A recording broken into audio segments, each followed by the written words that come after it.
Here. Man. Come on. Where's your food at?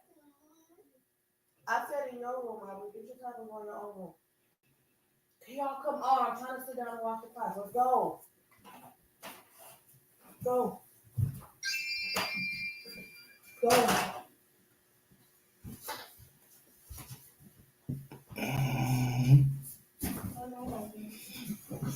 On your own bed. Don't fight it. Shalom, shalom, shalom. On your own bed. Don't fight it.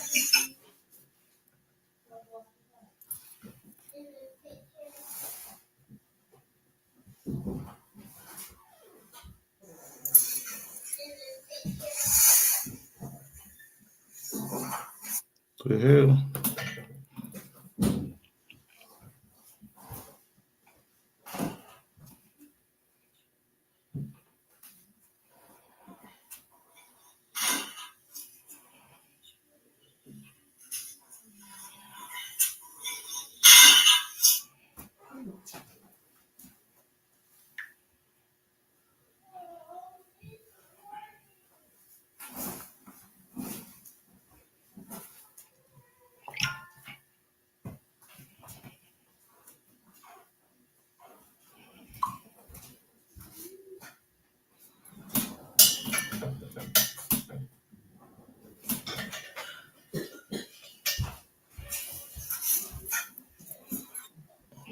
Shalom, shalom, shalom. Testing, testing. Shalom, shalom, shalom. Testing, testing. Oh, sorry, Christ. Get a couple people in here.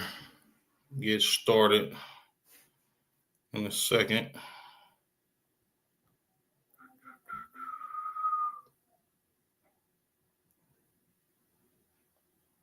Can I share this to Instagram?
Okay, let's get it started. Lord allow. Most High Christ. Yabba Shemel Shabrakatah, sir.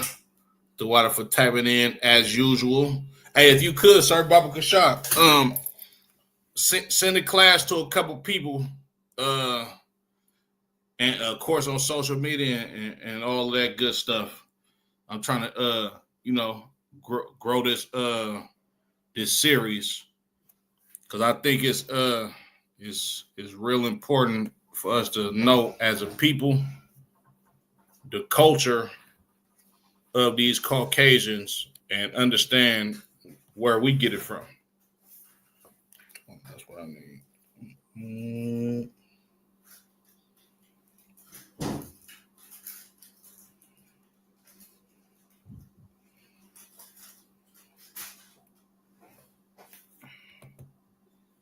The water, my Lord, I appreciate it.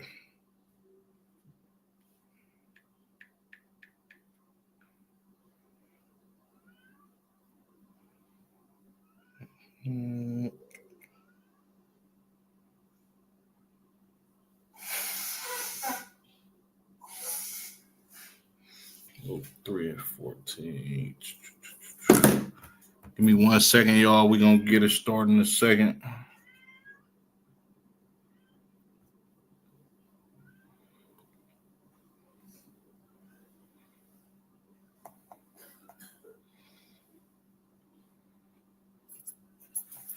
Shalom, Israel. Yahweh Ba'Shem, Yahweh Shabraka Thumb to brothers. Yahweh Shamar Lathan Ba'Shem, Yahweh Shah to the sisters. I'm Priest and Officer Karan Yala, the I.S.U.P.K, under Commander General YAHANNA, and welcome to another installment of Criminals of the Caucasus. As you can tell by the title, we're going to talk about Charles Lucky Luciano today. You understand? A lot of people, as a matter of fact, I think it's an Israelite brother. He a rapper from the South, I believe, Texas. He named himself Lucky Luciano. One of Bobby Shmurda's brethren that he grew up with coined himself Spiffy Luciano. You understand? Like a lot of black people, Latinos, Native American Indians, we tend to name ourselves after so-called mafioso or mob bosses because we envy the culture of being a mobster, you understand, or being somebody that's affiliated with organized crime. You understand? You got rap groups in Northern California like the Mob Figures, so forth and so on. You understand? But this dirty Caucasian, you understand? We gonna get into what type of dude he was. You understand? Of course, Lucky Luciano. Matter of fact, Salagia, let me go ahead and share the screen. Let's get straight into it. This gonna be a Tawab lesson. When I get better at this, when I get better in these YouTube streets, to move how my I don't want Uraga boy be moving on this YouTube in these YouTube streets. I'm gonna need some tutelage, sir. You know what I'm saying? Because you be putting it together, my Lord. But yeah, when I get better, I'm gonna try to get these series pushed out a little, well, not a little, way more professional. You understand? Okay, so now, as y'all can see, let me see. This is a picture of this Edomite Roman. You understand? Let's read about him. Charles Lucky Luciano, born Salvatore Lucania, right? November 24th, 1897 to January 26, 1962, was an Italian-born gangster who operated mainly in the United States. He started his criminal career in the 5 Points Gang and was instrumental in the development of the National Crime Syndicate. Now, he started his criminal career in the 5 Points Gang. That's heavy. You understand? This is way before Bloods and Crips. This is way before Gangster Disciples and Vice Lords and you understand, the Black Disciples, the Mickey Cobras. This is way before, you understand, any three-letter gang sprang up in any one of these major cities that we live in. Being a gangster or being in a gang is Caucasian culture. You understand? So he started his criminal career. He started his criminal career in the 5 Points Gang and was instrumental in the development of the National Crime Syndicate. Now, Lucky Luciano was born in the late 1800s. You understand? When he started his criminal career, niggas didn't even know what drugs was. Salakia. You understand? Reading on. Luciano is considered the father of the Italian-American mafia for the establishment of the commission in 1931. So after he got out of the 5 Points gang when he was younger, he established the commission in 1931. You understand? Mind you, the black people in the inner cities of the American ghettos, I'll give us the late 50s at best, us being gang members. He got out of a gang and started the commission, you understand, which is the crime syndicate known as the Italian Mafia in 1931. After he abolished the boss of bosses title held by Salvatore Maranzano and following the Castilla, I can't pronounce his word. Castilla Morizet Wars, Salakia. Or Castella Morez Wars. Can't pronounce that name, Salakia. He was also the first official boss of the modern Genovese crime family. In 1936, Luciano was tried and convicted for compulsory prostitution and running a prostitution racket after years of investigation by District Attorney Thomas E. Dewey. This nigga, Lucky Luciano, was a pimp. He ran brothels and whorehouses, you understand? And the women that worked in these whorehouses was, you guessed it, Caucasian women, the first 304, you understand? Although he was sentenced to 30 to 50 years in prison, an agreement was struck with the U.S. Department of the Navy through his Jewish mob associate, Meyer Lansky. Oh, we're going to talk about Meyer Lansky too. He going to get his whole, he going to get his own episode. You understand? To provide naval intelligence during World War II. So he was sentenced to 30 to 50 years, but got a sentence reduction because of his Jewish mob associate, Meyer Lansky, to provide naval intelligence during World War III. So basically, the mob protected the Navy base, you understand, on the New York Harbor around that time during World War III against communists.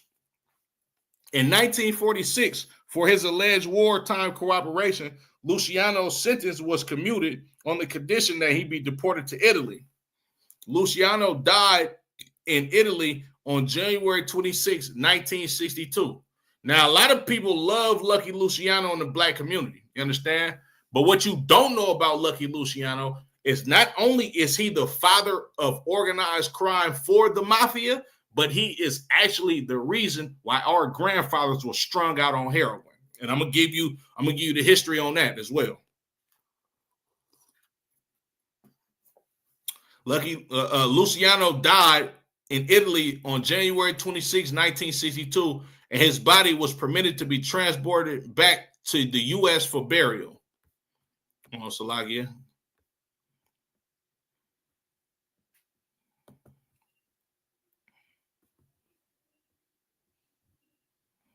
Shalom, sis. Yahweh Shamar Alathan by Salakia. Shalom, sis. Yahweh Shamar Alathan by Shem Yahweh Shai. The water for tapping in. So let's get into this devil's early life. Charles Lucky Luciano was born Salvatore Lucania on November 24, 1897 in Lercara, Fritti, Sicily, Italy. His parents, Antonio Lucania and Rosalia Caffarella, had 4 other children. Giuseppe, born 1885,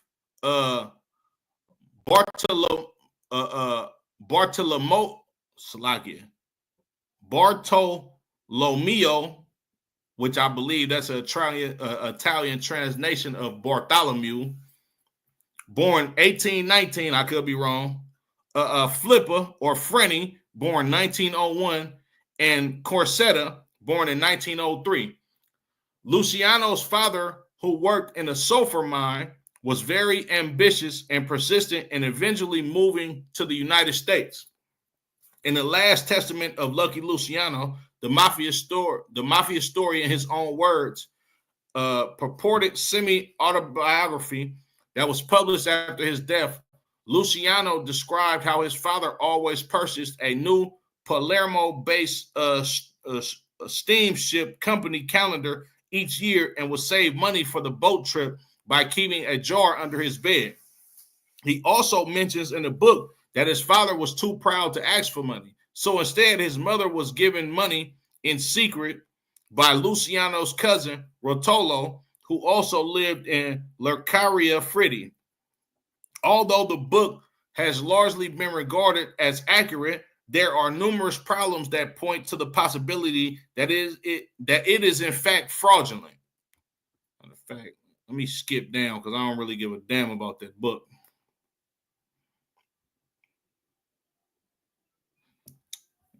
Slaggy, I'm gonna just go ahead and read it. The book was based on conversations that Luciano supposedly had with Hollywood producer Martin Gosh in the years before Luciano's death.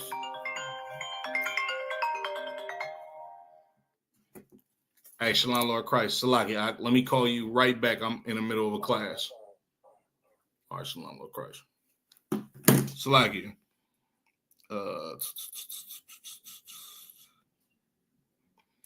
As the New York Times reportedly shortly before the book's publication, the book quotes Luciano talking about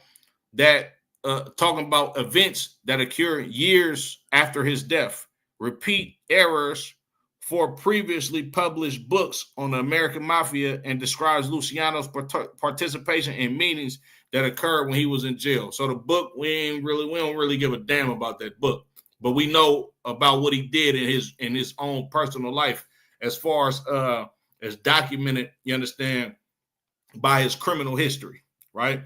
In 1906, when Luciano was 8 years old, his family immigrated to the U.S. They settled in New York City, in the borough of Manhattan on its Lower East Side, a popular destination for Italian immigrants during the period.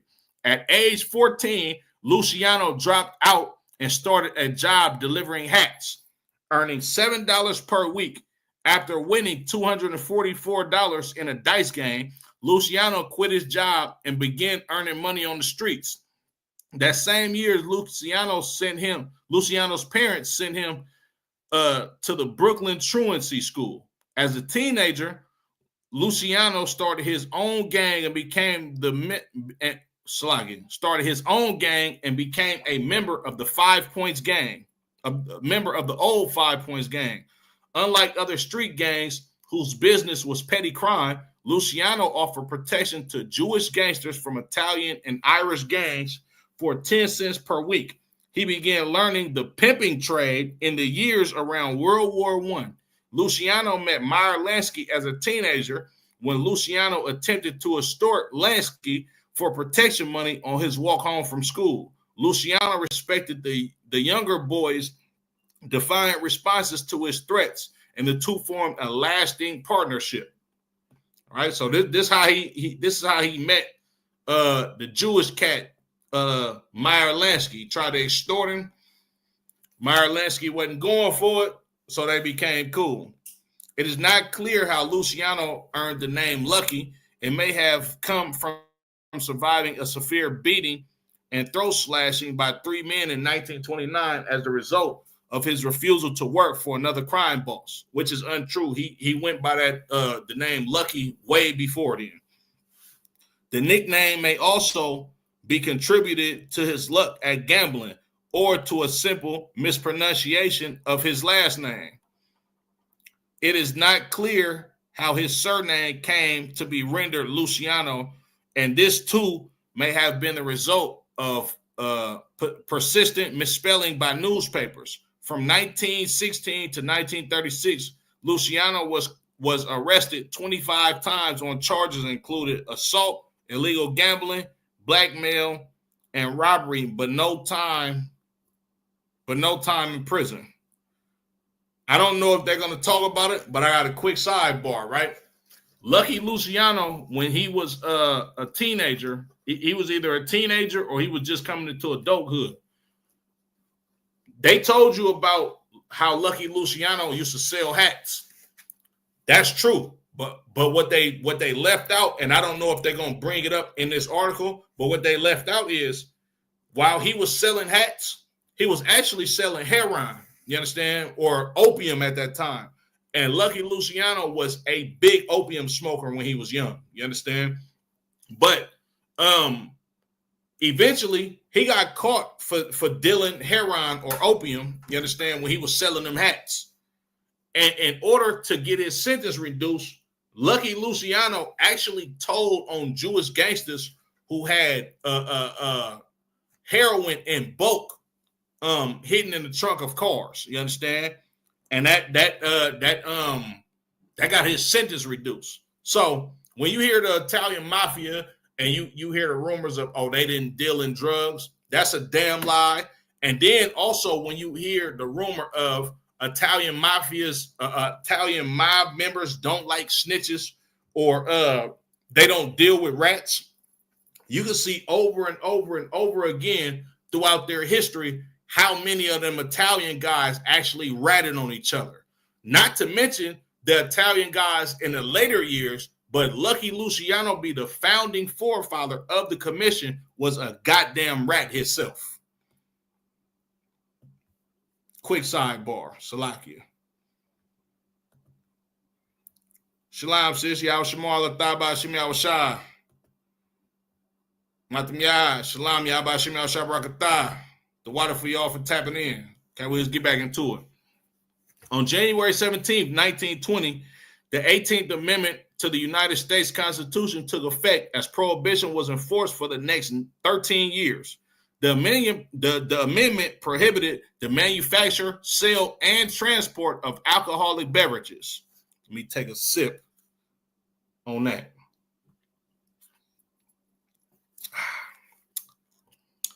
Since the demand for alcohol continued, the resulting black market for alcoholic beverages provided criminals with an additional source of income. By 1920, Luciano had met many future mob leaders, including Vito Genovese, which the name of the Genovese family has his name on it, you understand, and Frank Costello, right? The latter a longtime friend and future business partner through the 5 Points gang. The same year, Lower Manhattan crime boss Joe Masseria recruited Luciano as one of his gunmen. Around that same time, Luciano and his close associates started working for gambler Arnold Rothstein, who immediately saw the potential financial withdrawal from the prohibition and educated Luciano on running bootleg alcohol as a business. Now, y'all keep that name Arnold Rothstein in mind, because I'm teaching my class on him next week. I'm going to give y'all a quick little brief history of him. Arnold Rothstein was a Jewish gambler slash shyster slash businessman.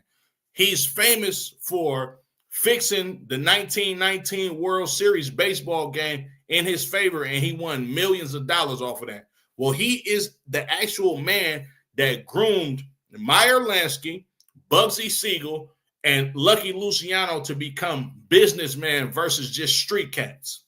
You understand? He groomed them to be accepted in the corporate world, and he taught them how to dress.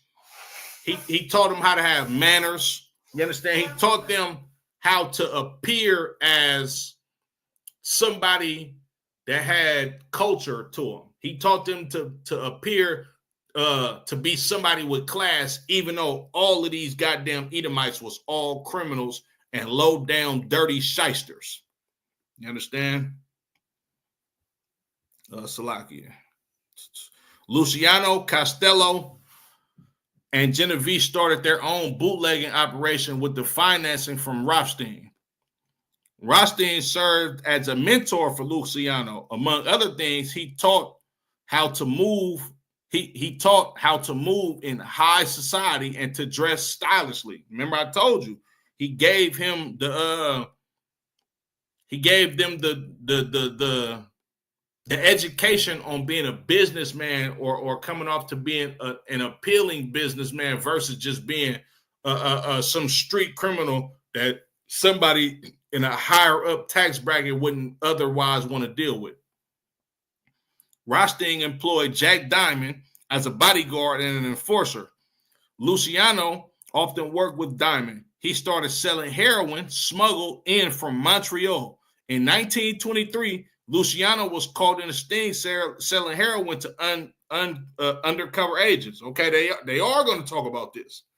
Although he saw no jail time, being outed as a drug peddler damaged his reputation among his high-class associates and customers. Also, the other thing that damaged his reputation was that he was a rat. It's a known fact that he told on Jewish gangsters because, let's keep it real, when you talk about the drug trade in the 1920s, who you think everybody was getting the heroin from? They was getting it from the Jews. The Hasidic Jews, the ones that had them big ass hats on looking like pilgrims. They had that work back in the day. You understand? Oh, we gonna get into it. Salakia.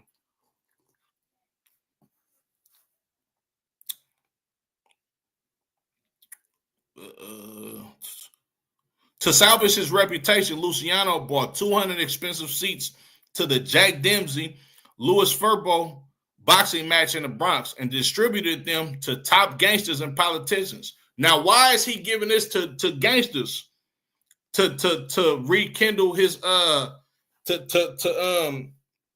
rekindle a good reputation? Because the gangsters knew that he was a snitch.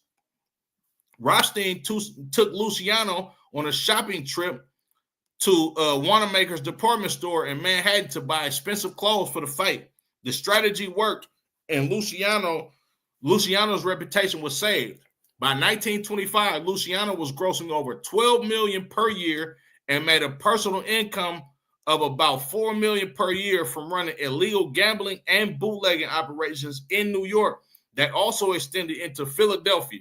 In 1927, he started living at the Barbizon Plaza Hotel, living under the alias Charles Lane. He lived for a number of years. Now, watch this. Because that hotel that he lived in, that was a prestigious hotel in New York. You understand? I'm going to show you something.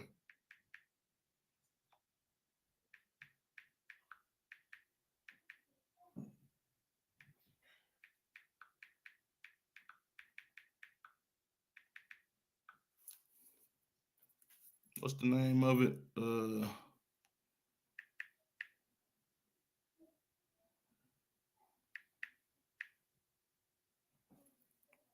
Barbizon Plaza Hotel. A lot of famous people lived here.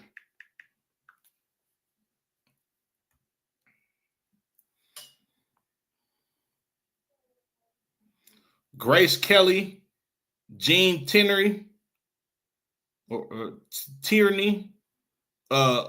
Bacall, Joanne Didion, Allie McGraw, Tippi Hedren, Joan Crawford, Jacqueline Smith, Gail Green, Nora Ephron, Ann Beatty, Betsy Johnson, Candace Bergen, Liza Minnelli. Now, that's one name that I do know. Sybil Shepherd, Elaine Strick, Cloris Leachman, and Molly Brown. These were some real famous people that lived in that hotel. You understand? And Lucky Luciano lived there amongst all of them. Luciano soon became a top aide in Mansouria's criminal organization. In contrast to Rothstein, Mansouria was uneducated with poor manners and limited managerial skills. By the late 1920s, his main rival was Sicilian-born boss Salvatore Maranzano of the Casta Maurice clan. After Gaetano Reina, one of Mazzaria's lieutenants, switched sides to Maranzano, Masseria ordered Luciano to arrange Reina's murder. After the murder took place on February 22nd, 1930, the rivalry between Masseria and Maranzano escalated into the bloody Castelmaurice War.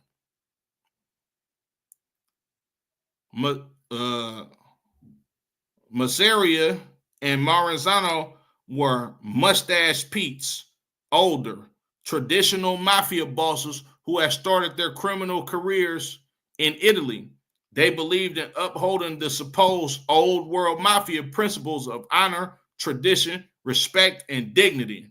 Of course, they don't have none of these type of traits in their body because this is a whole nation full of criminals. These bosses refused to work with non-Italians and were skeptical of working with non-Sicilians. Meaning, if you wasn't Italian, they wasn't fucking with you at all.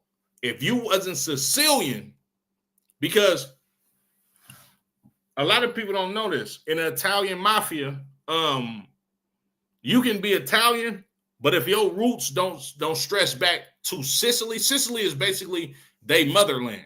You understand? You can be Italian, but if your roots don't go back to being a Sicilian, you understand? You basically, yeah, you can be a made man in the Italian mafia, but you kind of like, I don't think you can be a mob boss if you don't have Sicilian blood in you.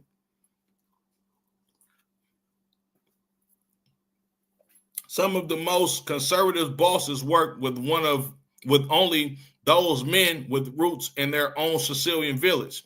In contrast, Luciano was willing to work with not only Italians, but also Jewish and Irish gangsters, as long as there was money to be made. Luciano was shocked to hear traditional Sicilian mafioso lecture him about his dealings with close friend Castello, who they called the dirty Calabrian, right? Because Castillo, I don't believe that he was Sicilian.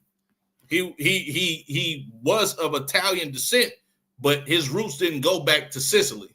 So they feel like this dirty ass Italian nigga, Salakia, for lack of better terms. Luciano soon began cultivating ties with other younger mobsters who had been born in Italy but began their criminal careers in the U.S. and chafed at the boss's conservatism. Luciano wanted to use lessons he learned from Rothstein to turn their gang activities into full-blown criminal enterprises.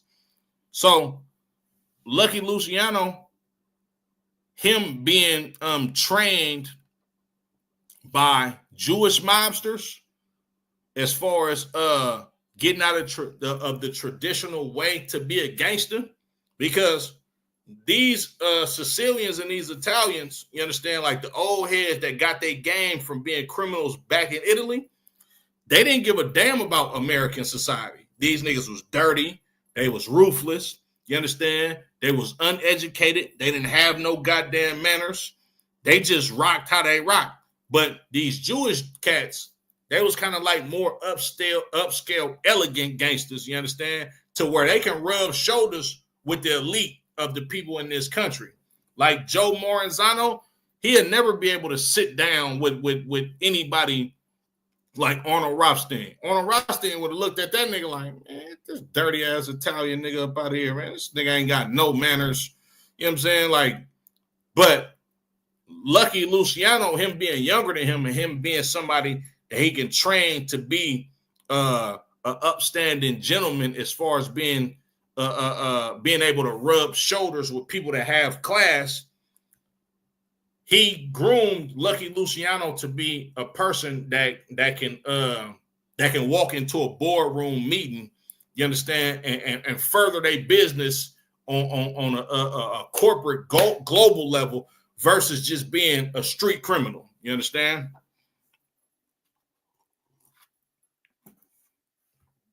Slovakia. As the war progressed, this group came to include future mob leaders such as Castillo, Genovese, Albert Anastasia, Joe Adonis, Joe Bonanno, Carlo Gambino, Joe Provaci, Tommy Gagliano, and Tommy Lucchese or Lucchese. I can't pronounce his name. Or Lucchese, that's how you pronounce it. Tommy Lucchese. They believed that their bosses' greed and conservatism were keeping them poor, while the Irish and Jewish gangsters got rich. Luciano's vision was to form a national crime syndicate in which the Italian, Jewish, and Irish gangs could pool their resources and turn organized crime into a lucrative business for all. Right? He had a broad horizon for this criminal empire that he wanted to build, and he wanted to include his Irish friends and his Jewish friends because he was being groomed by a rich-ass Jewish dude, right? An organization he founded after a conference was hosted in Atlantic City by Luciano, Lansky, Castillo, and Johnny Torrio in May 1929. In October 1929, Luciano was forced into a limousine at gunpoint by 3 men, beaten and stabbed and strung up by his hands from a beam in a warehouse in Staten Island. He survived the ordeal, but was forever marked with a scar and a droopy eye. The identity of his abductors were never established. When picked up by the police after assault, Luciano said that he had no idea who did it. In 1953, Luciano told an interviewer that it was the police who attacked and beat him in an attempt to find Jack Legg's diamond. Another story was that Moranzano ordered the attack. Of course, he didn't say nothing to him because you're going to see why. By early 1931, the Castilla-Mares War had turned against Masseria, and Luciano saw an opportunity to switch allegiance. In a secret deal with Moranzano, Luciano agreed to engineer Masseria's death in return for receiving his rackets and becoming Moranzano's second in command. Adonis had joined the Masseria faction, and when Masseria heard about Luciano's betrayal, he approached Adonis about killing Luciano. However, Adonis instead warned Luciano about the murder plot.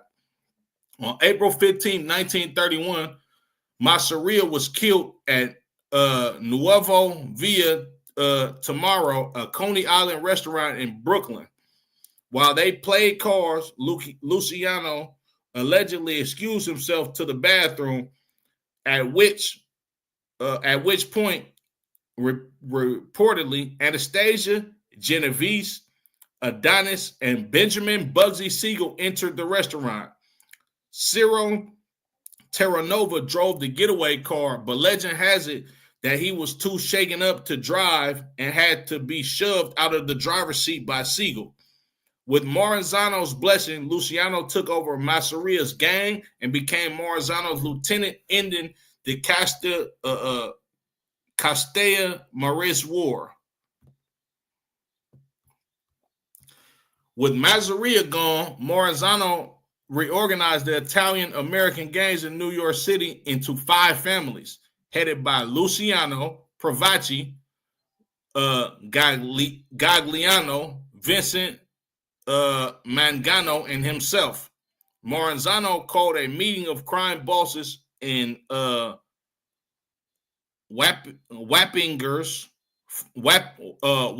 Falls, New York, when he declared himself capo di tutti capi, boss of all bosses. Moranzano also whittled down the rivals' families' rackets in favor of his own.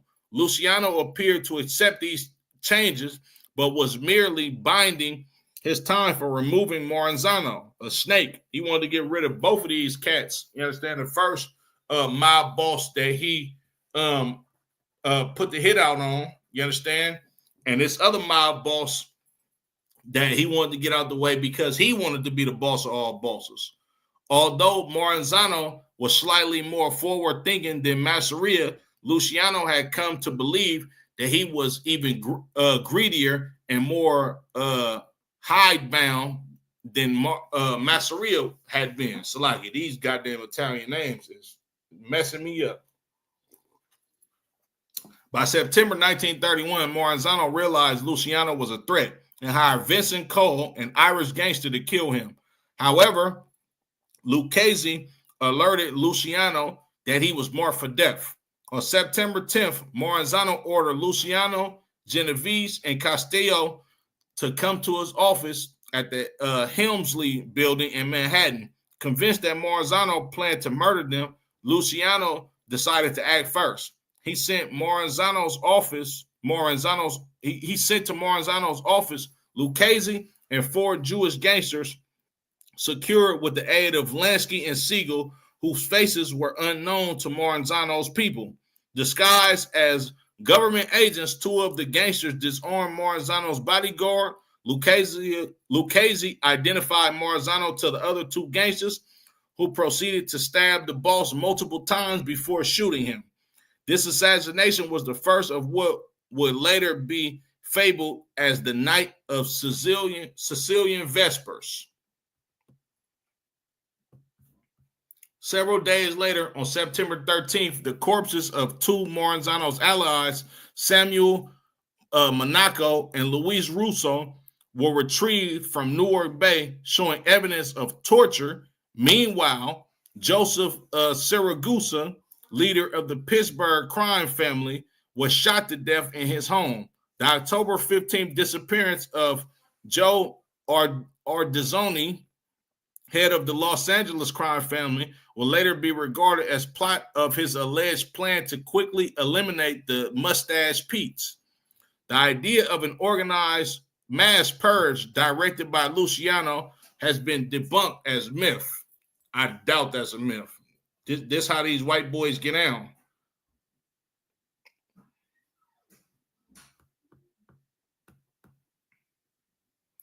Salaki, let me see.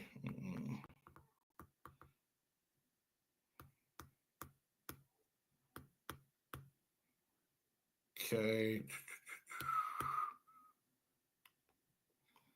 We organized in Costa Nostra in the commission. With the death of Maranzano, Luciano became the dominant crime boss in the U.S. He had reached the pinnacle of the underworld, setting policies and directing activities along with the other mafia bosses.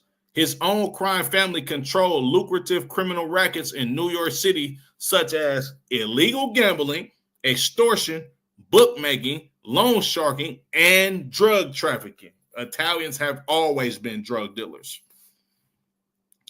He became very influential in the labor union activities and controlled the Manhattan waterfront, garbage hauling, construction, garment district businesses, and trucking. Boy, the mob ran New York City. Like, look, the Manhattan waterfront, garbage hauling, construction, and garments. Man, this nigga controlled clothes, buildings, garbage, and the ports, the docks, and trucking. Meaning the trucks that's used to deliver goods, as far as food to restaurants. You understand? Clothing items, shoes, pencils, paper, all type of stuff. Lucky Luciano and his crime syndicate controlled these rackets. Also, they would have been there would have been few objections had Luciano declared himself capo di tutti capi. He chose to abolish the title, believing the position created trouble between the families and made himself a target from another ambitious challenger. See, Lucky Luciano was smart. He didn't call himself boss of all bosses. That's why he came up with the commission, a board of directors. You understand? They had a democracy, so to speak, within the Italian mafia to settle disputes and to basically, to distribute their rackets and the money evenly. Even though unofficially he definitely was the boss of this shit, because he came up with the idea to have this crime syndicate organized as a democracy instead of a republic.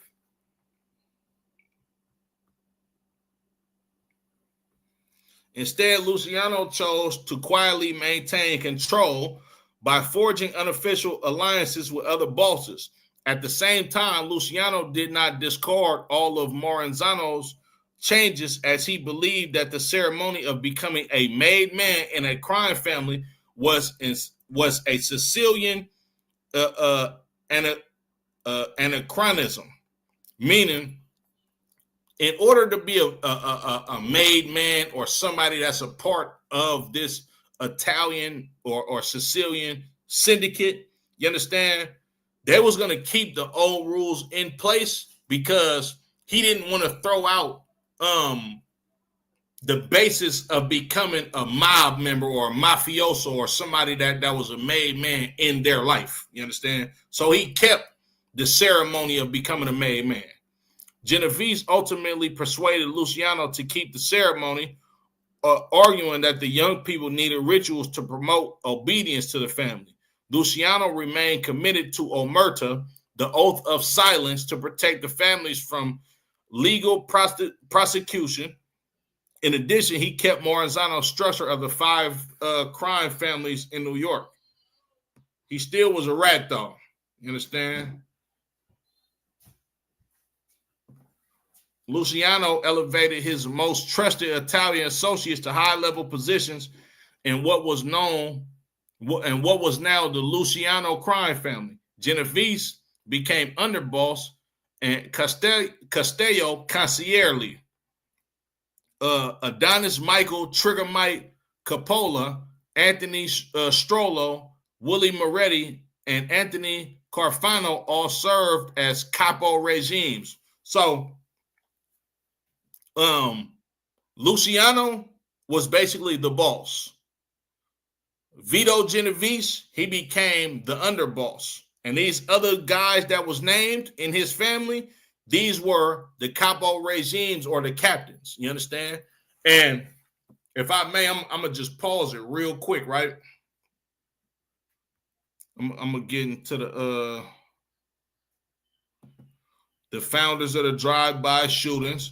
Absolutely right, Madam Yad. They was notorious for loan sharking. Yep, usury. Absolutely right, Madam Yad. Slakia, sir. Was it a lot like Trump Towers? Yeah, kind of, sis. You could say it was like Trump Towers, the hotel that they lived in, but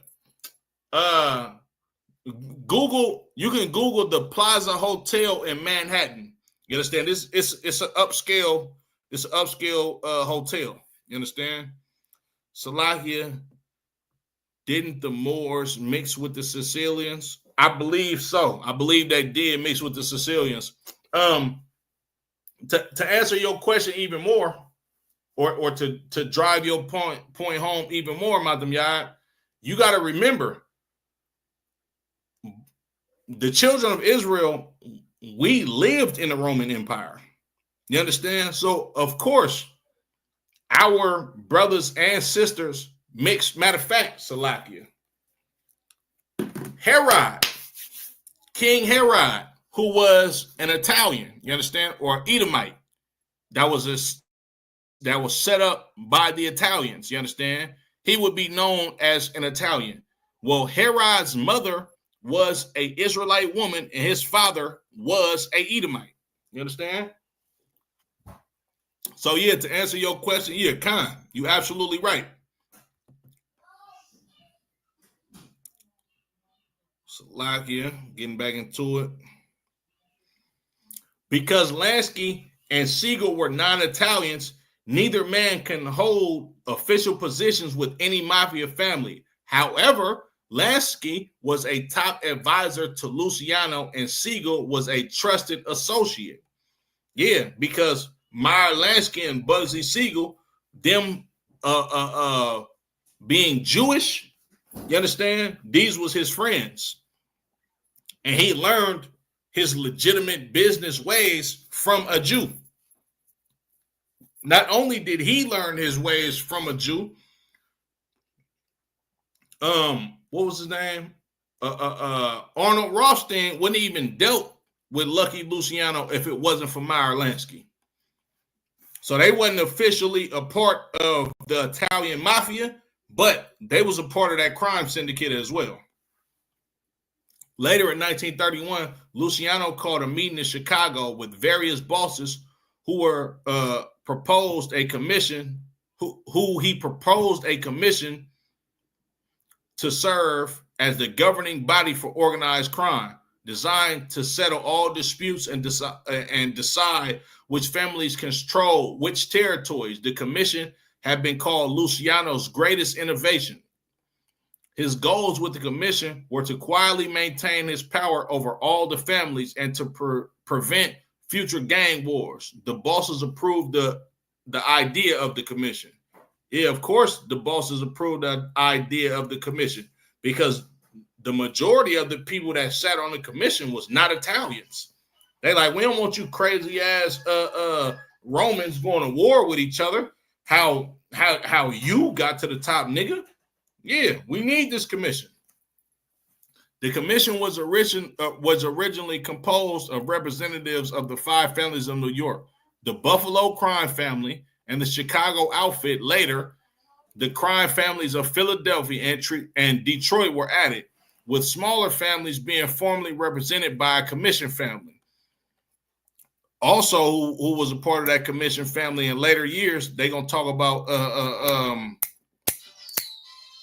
the New Jersey crime family, which the TV show The Sopranos was based off of. They was a part of the commission as well.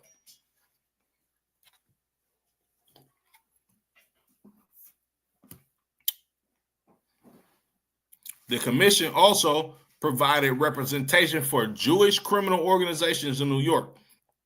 The group's first test came in 1935 when it ordered Dutch Schultz to drop his plans to murder Special Prosecutor Thomas E. Dewey. Now, hold on, right? This nigga Dutch Schultz.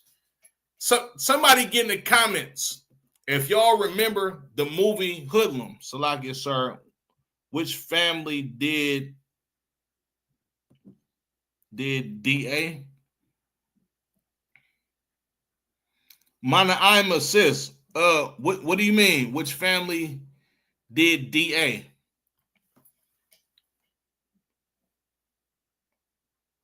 I don't understand your question, sis. But if anybody remembers the movie Hoodlum, right?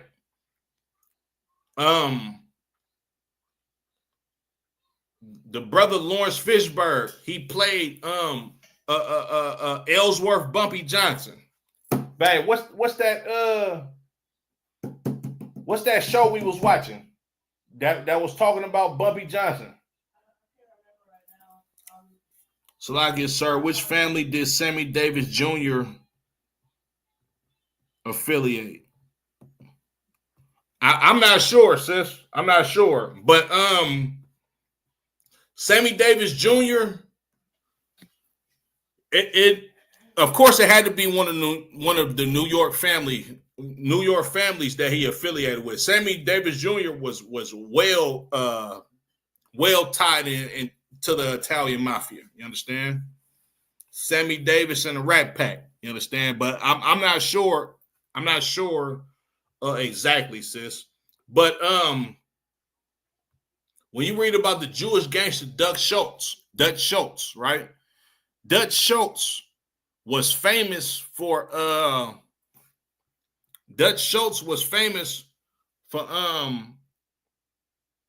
Before America had the lottery, in the black neighborhoods, we had something called the numbers, right? And it was essentially the same thing as the lottery. You play a number. Godfather of Harlem. If y'all get a chance, go watch Godfather of Harlem. You understand? It's a lot of prominent black figures that's in that show that rub shoulders with the Italian mafia and this Edomite Dutch Schultz. You understand? Even Muhammad Ali and Malcolm X have characters in that show. You understand? All Muhammad Ali, Sammy Davis Jr., Malcolm X, Ellsworth Bumpy Johnson, all of these cats have rubbed shoulders with the Italian mafia during their lifetime. You understand? But Dutch Schultz, back to this Edomite.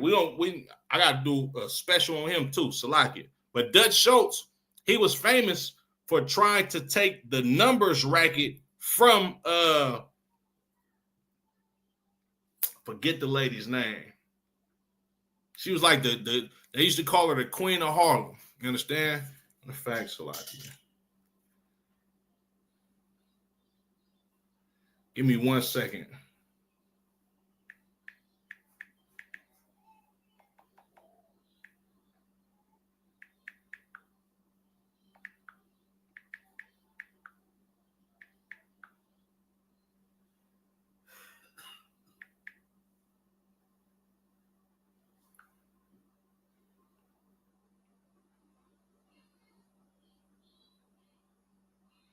Her name was Stephanie St. Clair. You understand? She was basically the queen of numbers or the queen of Harlem. You understand? She ran the numbers racket in Harlem. This was the lottery in the black community. And it was essentially the same thing as the lottery today. You call a number, right? Or you bet your money on a number. If your number hit, you get paid for that number. Black people invented the lottery. You understand? Then America outlawed it, you understand, and basically took a way of making money from the black community and made it a government. What do you call it? Made it a government institution. You understand? But this sister, what was her name again? Salakia. Stephanie St. Clair. And Stephanie St. Clair, this sister was she was either a Levite or a Benjamite. I'm leaning towards Benjamite, you understand? But she ran the numbers racket. Well, Dutch Schultz, he was famous for trying to take the numbers racket from her, you understand? And one of her enforcers to keep the numbers racket in Harlem amongst the black people was Ellsworth Bumpy Johnson, you understand? He was actually the brother that groomed Frank Lucas into being a drug lord. Now, Bumpy Johnson was a heroin dealer, as well as Frank Lucas and so forth and so on. You understand?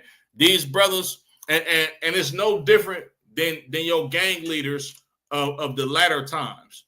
A gang member or a black person of organized crime back in the 1930s or the 1920s is somebody who envied white people and wanted the power of the Caucasian man. So he did exactly what the Caucasian man did to his own goddamn community. You understand? And basically crippled our community by helping a white man string our people out on drugs.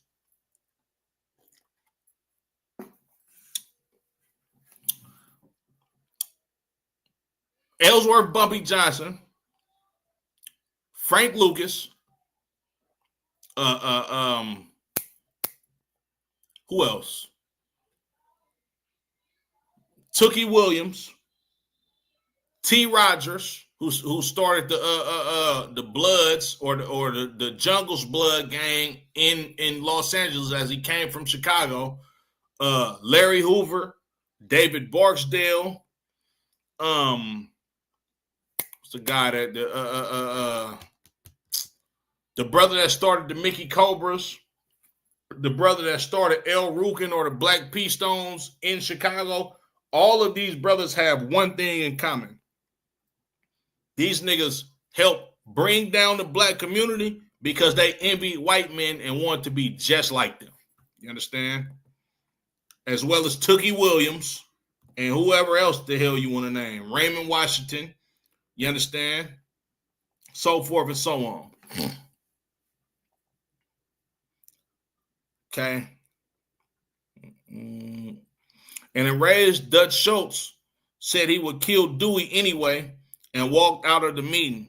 Later, Anastasia approached Luciano with information that Schultz had asked him to stake out Dewey's apartment building on Fifth Avenue. Upon hearing the news, the commission held a discreet meeting to discuss the matter. After 6 hours of deliberations, the commission ordered Lepke Buchalter to eliminate Schultz. On October 23rd, 1934, before he could kill Dewey, Schultz was shot in a tavern in Newark, New Jersey, and succumbed to his injuries the following day. Prosecution for pandering. This one, Lucky Luciano went to jail for being a disgusting pimp. During the early 1930s, Luciano's crime family started taking over small-scale prostitution operations in New York City. In June 1935, New York Governor Herbert H. Looman appointed Dewey, a United States attorney, as a special prosecutor to combat organized crime in the city. Dewey's assistant district attorney, Eunice Carter, led an investigation that connected Luciano to this prostitution network. Carter began to build a case of prostitution racketeering founded on evidence from interviews with prostitutes and wiretaps. So the whole snitched on him and they got him on wiretaps. On February 2nd, 1936, Dewey authorized a raid on 200 brothels in Manhattan and Brooklyn, earning him nationwide recognition as a major gangbuster. Salakia. He took measures to prevent police corruption from impeding the raids. He assigned 106 police officers outside of the New York City Police Department's NYPD Vice Squad to conduct the raids. And officers were instructed to wait on street corners until they received their orders. Minutes before the raids were to begin, 16 men and 86 women were arrested. However, unlike previous vice raids, the arrests were not released, but taken to Dewey's offices, where Judge Philip J.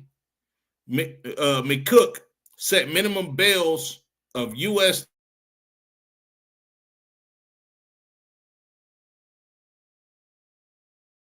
1936 is like that's like sentences. That's like giving somebody like a $200,000 bail today, knowing you just a street criminal. You ain't got that goddamn money. Carter had built trust with a number of arrested prostitutes and madams. A madam is the top prostitute that orchestrates what's going on in the brothels up under the pimp, of course. Some of whom reported being beaten and abused by mafiosi. She convinced many to testify rather than serve additional jail time. By mid-March, several defendants had implicated Luciano. 3 of the prostitutes identified Luciano as the ringleader, to whom associates David Batillo and Thomas Paniccio ultimately reported.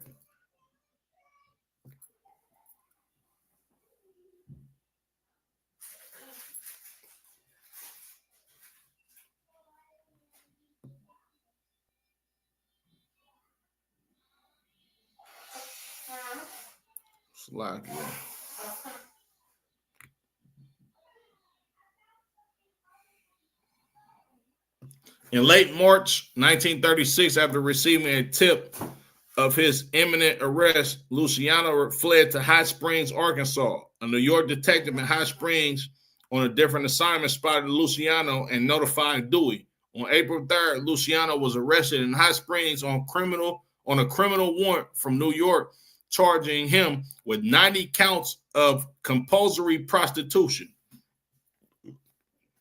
Luciano's lawyers in Arkansas began a fierce legal battle against extradition.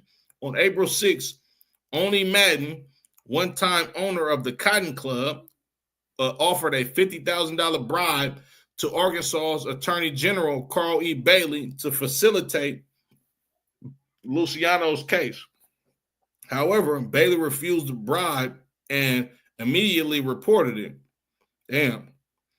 So the Cotton Club owner tried to offer $50,000 to this Attorney General, you understand, to be over the case to get Luciano off. The Attorney General was like, hell no, and reported it. On April 17th, after all of Luciano's legal options had been exhausted, Arkansas's authorities handed him to 3 NYPD detectives for transportation by train back to New York for trial. When the train reached St. Louis, Missouri, the detective and Luciano's changed trains. During this switchover, they were guarded by 20 local policemen to prevent a mob rescue attempt. The party arrived in New York on April 18th, and Luciano was arraigned and jailed the following day after failing to post the $350,000 bond set by McCook. Damn. $350,000. Matter of fact, let's see what his bond was. How much is $350,000 in 1936 worth today?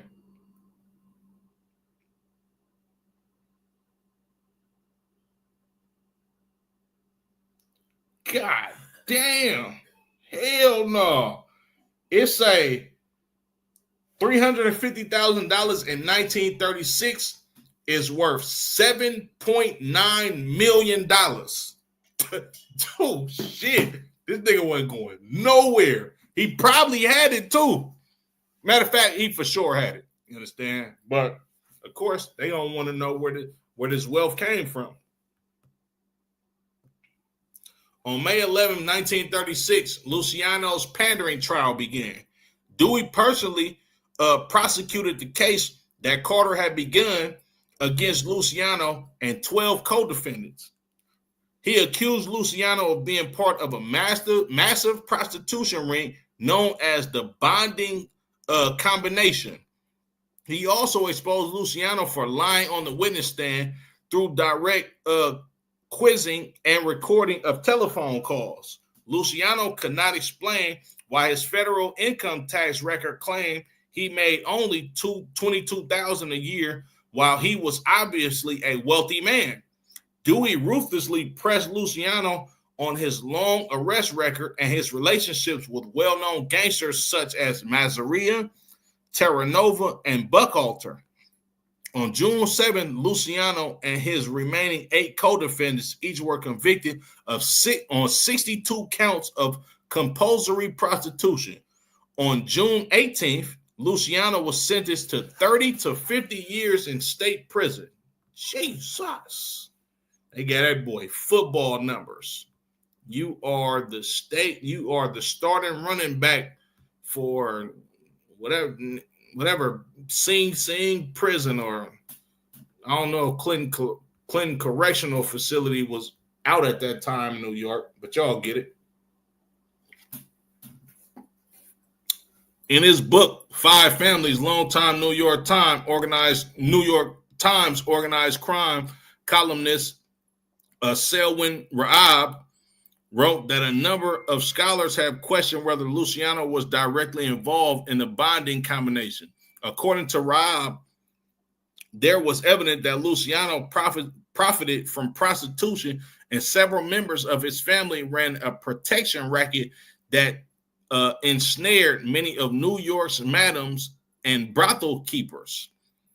However, he wrote that several mafia and legal scholars believe that it would have been out of character for a crime boss of Luciano's status to be directly involved in a prostitution ring.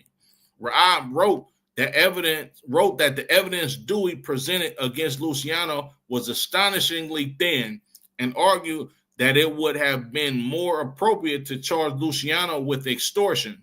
Raab believed that Luciano's defense team, led by George Morton Levy, erred in allowing him to take the stand in his own defense, opening the door for Dewey to attack his credibility in cross-examination.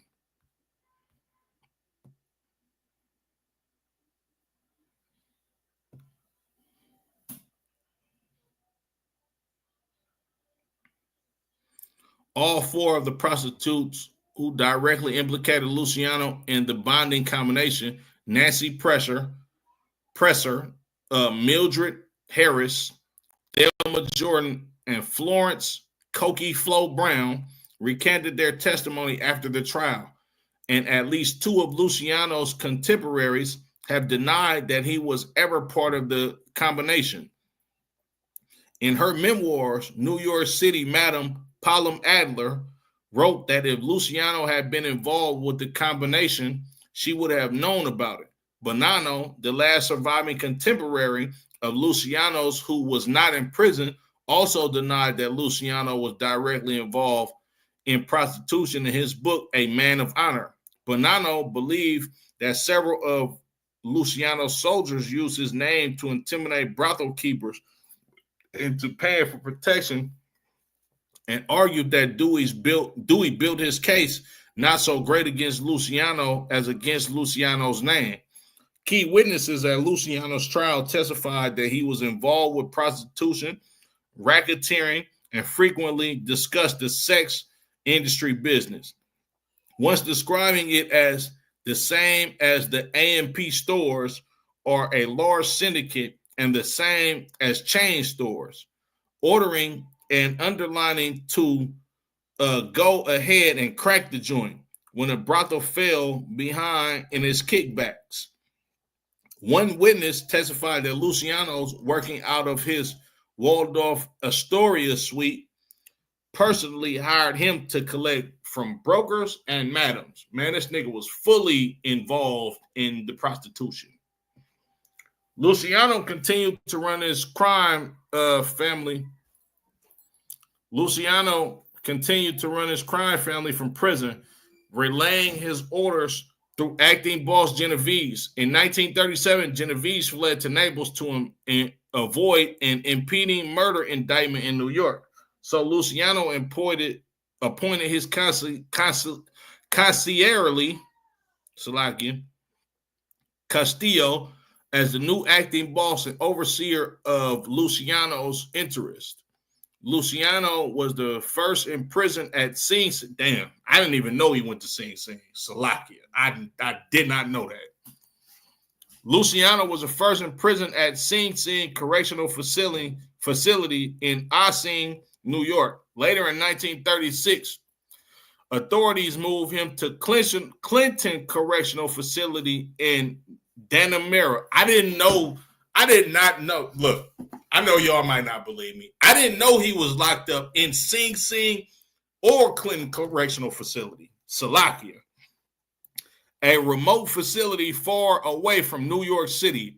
At Clinton, Batillo, and mind you, I'm not from New York City at all. I've been in Oakland the majority of my life. I'm a West Coast cat. I did not know he was locked up at both of these prisons. You understand? That was the Lord. You understand? A remote facility far away from New York City. At Clinton, Batillo prepared special dishes for Luciano in a kitchen set aside by authorities. Luciano was assigned a job in the prison laundry. Luciano uses influence to help get the materials to build a church at the prison. Man, boy, this boy, he was moving mean in prison, which became famous for being one of the only freestanding churches in the New York State correctional system, and also for the fact that on the church's altar are two of the original doors from the Victoria, the ship of the Fernandad Magellan. Luciano's legal appeals continue until 1810-1938, when the United States Supreme Court refused to review his case. At this point, Luciano stepped down as family boss, and Castillo formally replaced him.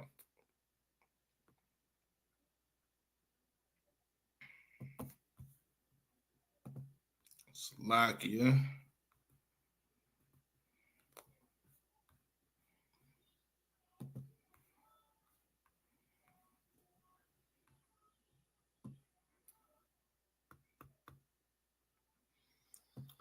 World War II freedom and deportation. During World War II, the United States government struck a secret deal with the imprisoned Luciano in 1942. The Office of Naval Intelligence was concerned about German and Italian agents entering the country through the New York waterfront. They were also worried about sabotage in these facilities. Knowing that the mafia controlled the waterfront, the U.S. Department of the Navy contacted Lansky about a deal with Luciano to facilitate negotiations. Luciano was transferred to Great Meadow Correctional Facility in Comstock, New York, which was much closer to New York City. The Navy, the state of New York, and Luciano reached a deal.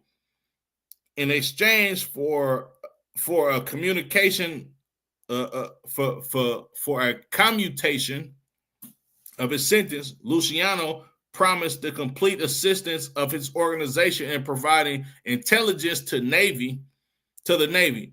Anastasia and a Luciano ally who controlled the docks allegedly promised no dock worker strikes during the war.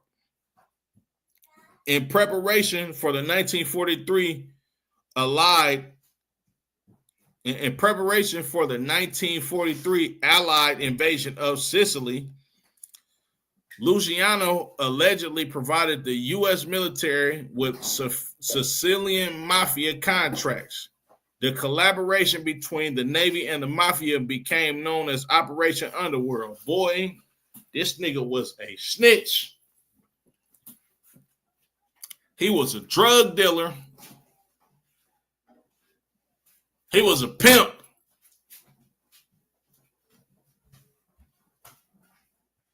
The nigga was a bootlegger. Most of all, he was a goddamn traitor. He helped America infiltrate Sicily. That's his goddamn home. He gave them Sicilian mafia contacts. Come on, man. This is the lowest of low.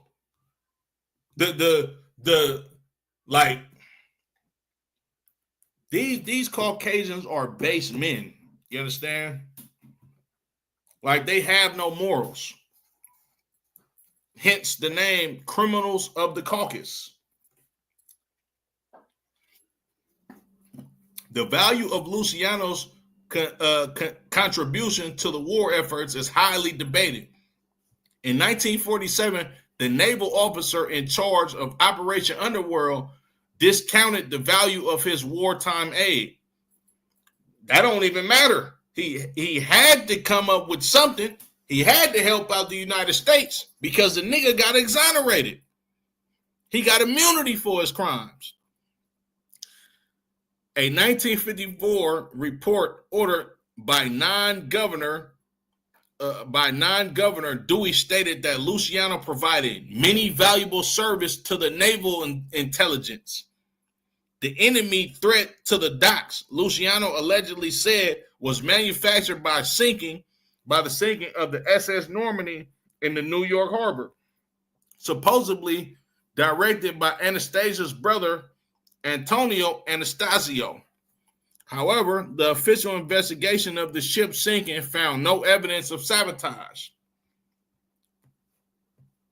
On June 3rd, 1946, as a presumed reward for his alleged wartime cooperation, Dewey reluctantly commuted Luciano's pandering sentence on condition that he not resist deportation to Italy.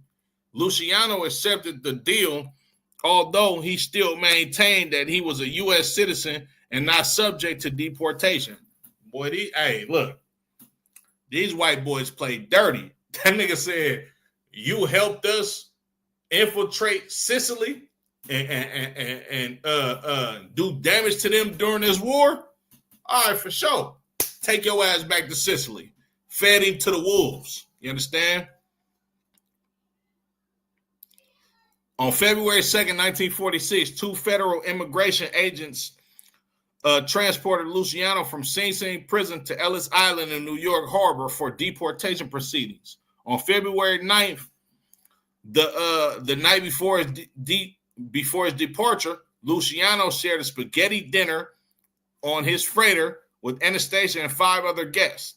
On February 10th, Luciano's ship sailed from Brooklyn for Italy.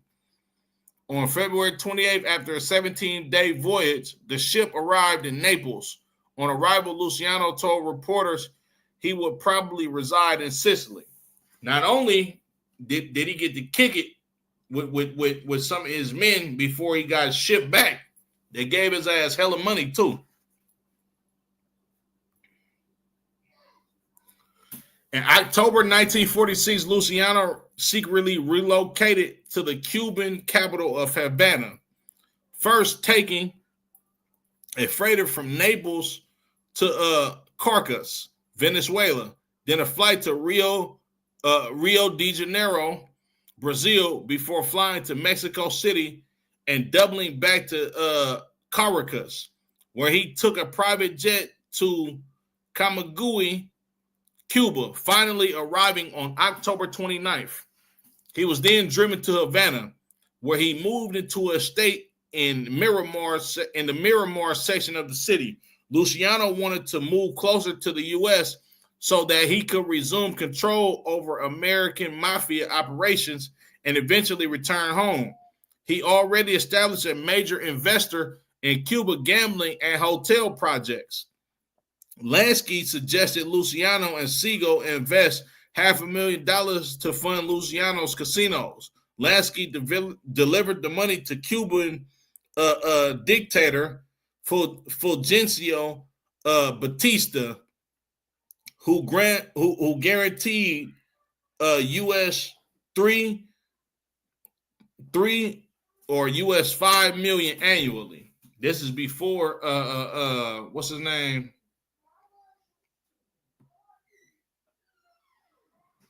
What's the dude's name? Damn, what the fuck is his name?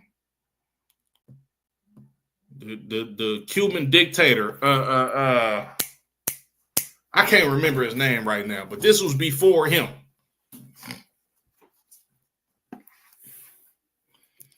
In 1946, Lansky called a meeting of the heads of the major crime families in Havana that December, dubbed the Havana Conference, to ostensible reason. Slovakia. Castro. There you go, sis. The water, sis. Castro. Appreciate it.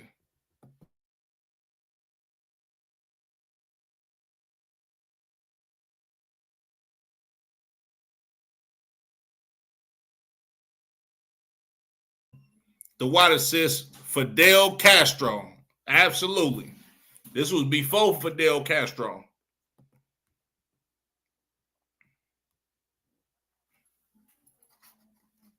In 1946, Lansky called a meeting of the heads of the major crime families in Havana that December, dubbed the Havana Conference. The ostensible reason was to see Frank Sinatra perform. However, the real reason was to discuss mob business with Luciano in attendance. The 3 topics under discussion were the heroin trade. He went to Havana to discuss distributing heroin from Italy or from Sicily through Cuba to the United States. This is why in the late 50s and the 60s, you had a big heroin epidemic in the black ghettos of America. After World War II, Lucky Luciano and his henchmen distributed heroin from Italy to a goddamn island all the way to the United States, to Harlem, New York, to Baltimore, to Oakland, California. You understand? To Chicago, to Detroit. The Italian mob niggas are the reason that the Bronx was fucked up. You understand? During the 1970s. Y'all go look at a documentary of the Bronx in the 1970s and the drug trade. You understand? This was the beginning of the opioid epidemic in America. Lucky Luciano started this shit.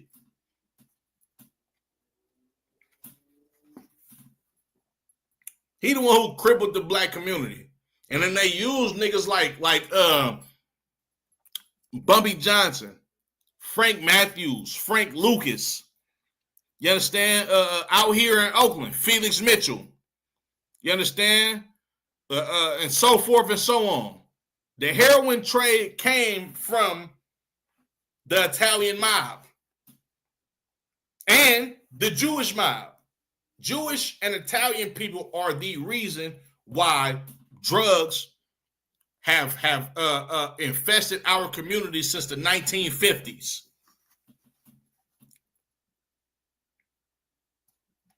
The heroin trade, Cuban gambling, and what to do about Bugsy Siegel and his floundering Flamingo Hotel project in Las Vegas. The conference took place at the Hotel Nacional de Cuba, or the National Hotel of Cuba, and lasted a little more than a week. During the conference on December 19th, 20th, Luciano had a private meeting with Genovese in Luciano's hotel suite. The year before, the United States Army Criminal Investigation Division had shipped Genovese from Italy to New York to face trial on his 1935-34 murder trial. You understand?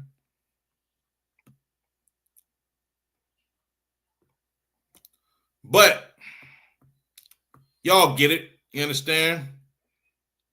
This was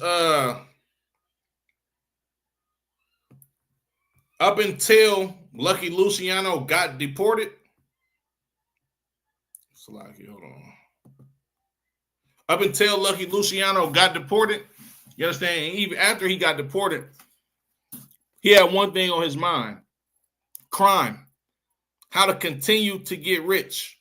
You understand? Off of criminal activities, whether it be pimping, whether it be drug trafficking, whether it be extortion, whether it be murder, you understand? Whether it be illegal gambling. Lucky Luciano did it all. You understand? And accompanied with him was Jewish gangsters, Meyer Lansky, Bugsy Siegel. At the helm of all of them, Arnold Rothstein. You understand? I'm going to do a class on Arnold Rothstein, Lord allow, next week. Because this Jewish cat, during Prohibition, drugs in America was alcohol. You understand? So essentially, these dudes, they got their money off of selling drugs. You understand? And this is their nature. I'm going to get to a couple scripts and I'm going to go ahead and end it.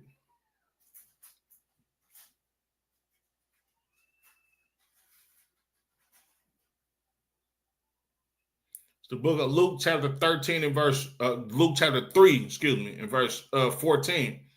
And the soldiers likewise demanded of him, saying, and what shall we do?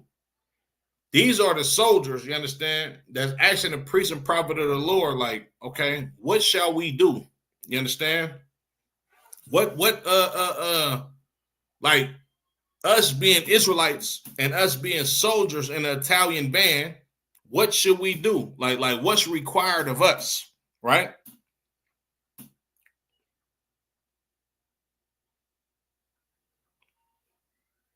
Oh, Salakia. 1 second.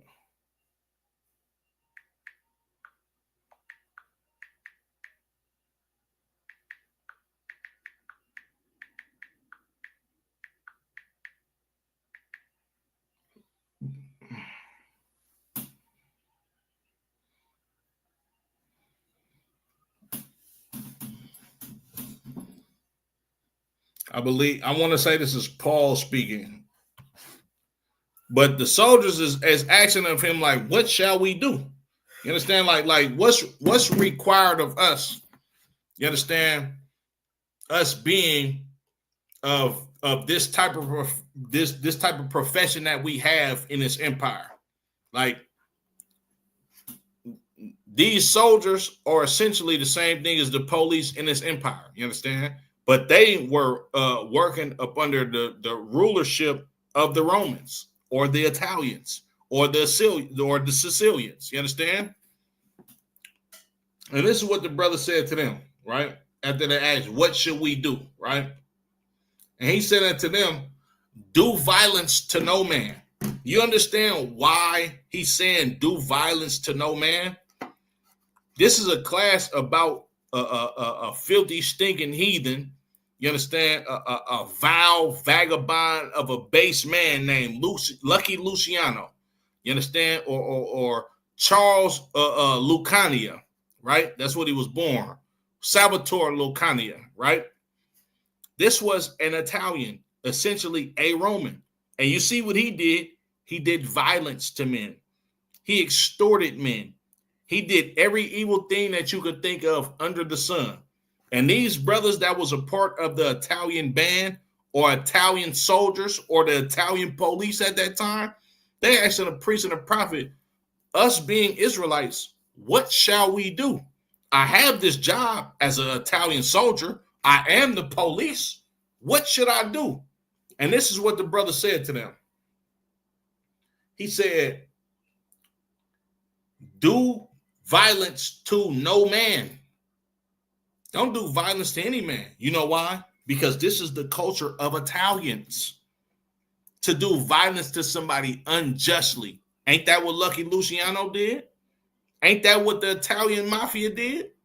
They did violence to men for no goddamn reason. Reading on. Neither accuse any falsely. Didn't they lie on people and say that they did something that they did not do? That's what they do. An Italian mob dude, right?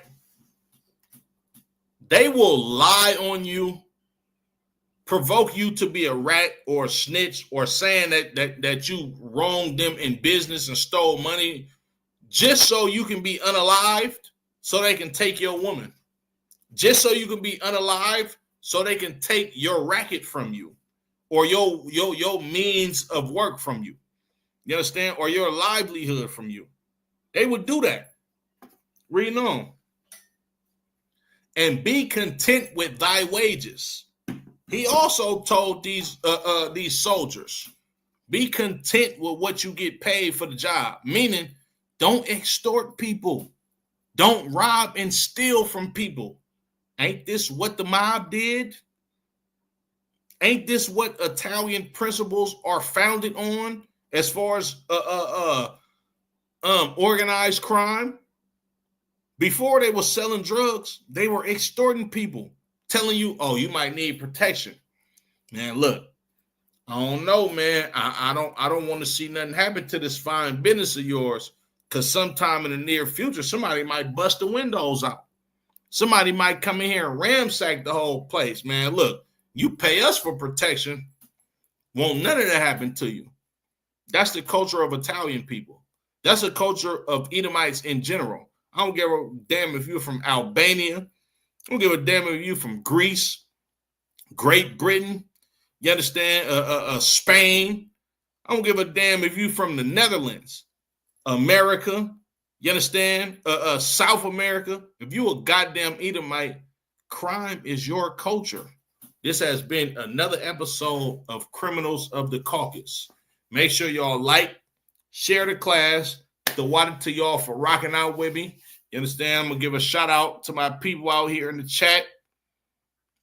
My main man, my Ottawa, Yaragabar, you understand? Always tapped in with me. My sister, Prince of Izara, Shalom, sis.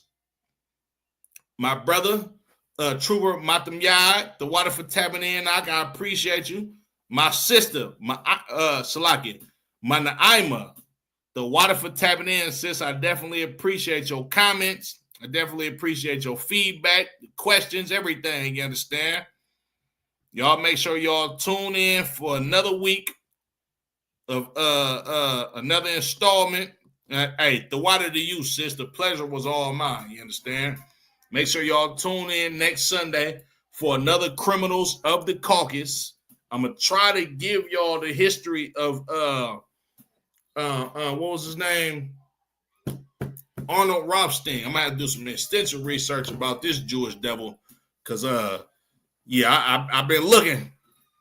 It ain't too much you can find about him, but Lord allow, I'm gonna get into it. You understand? Shout out to y'all. The water for y'all tapping in. I appreciate this. You understand? We're gonna try to keep these coming, rocking and rolling. Yahweh Shem Yahweh Shah Barak a thumb to the brothers. Yahweh Shamar Allah Thun by Shem Yahweh Shah to the sisters. You understand? With that being said, Shalom Israel. The water, everybody.